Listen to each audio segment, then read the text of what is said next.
You remember that the Israelites were afraid to come into the Promised Land because the men were so big, and we'll see how that's dealt with, especially with Goliath, but also because the walls were so big, and this was the problem. How can they conquer people when they have such big defensible walls?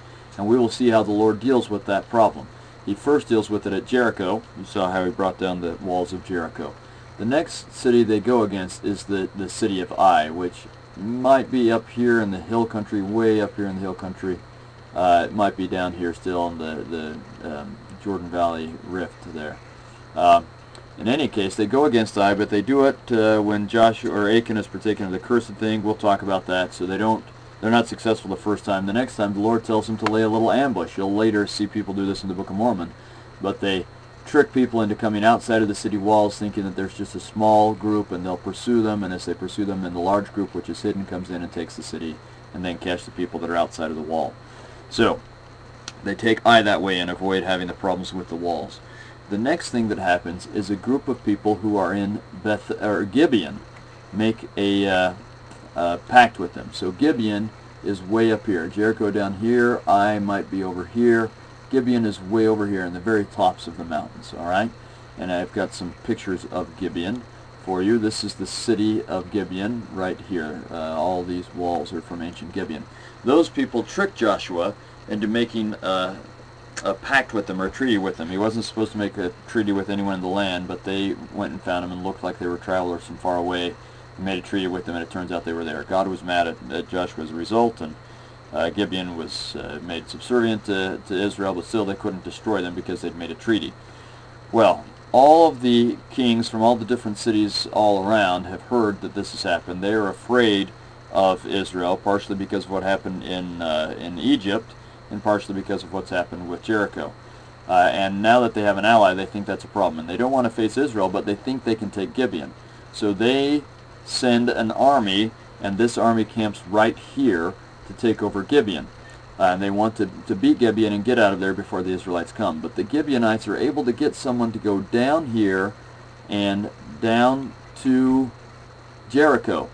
And they get word to Joshua, and Joshua does an all-night march. He gets his men, and they march all night and make it up here so that they can be outside of Gibeon before... Here's another picture of Gibeon, so you can just kind of get an idea of it. And I've got another one here. Nope, that's the wrong one. Where did it go? Okay, found it. So, they get here to Gibeon while these armies are still outside the walls. And so Joshua is able to bring his men around to give them battle. Where'd my map go? Brings his men around, gives them battle. They eventually start to run away. They run down the Ayalon Valley. That's taking off this way. I go up down the valley, up onto some hills over here, and then they keep going. And Joshua is worried that they're going to get away. If they can get away and night comes, they'll be able to escape them and get back to their various cities and get behind those walls, and then they're going to have to deal with them with the walls. So Joshua prays, and the sun and the moon stand still, and it stays light so that they can conquer them all, and great hailstones come. And as a result, they're able to pursue them all the way down to here and by Lachish and all sorts of places. They just keep pursuing them and kill them before they can get into their walls. Once that happens, then they are able to go to these various cities, which now have hardly anyone defending them, in places like Lachish. That's not Lachish. Where is Lachish? This is Lachish. So they come here and they get up into the city here. And they are able to conquer all of these people. So they take over the entire south that way. In the north, everyone has heard about this, and so they all get together at a place called Hatzor.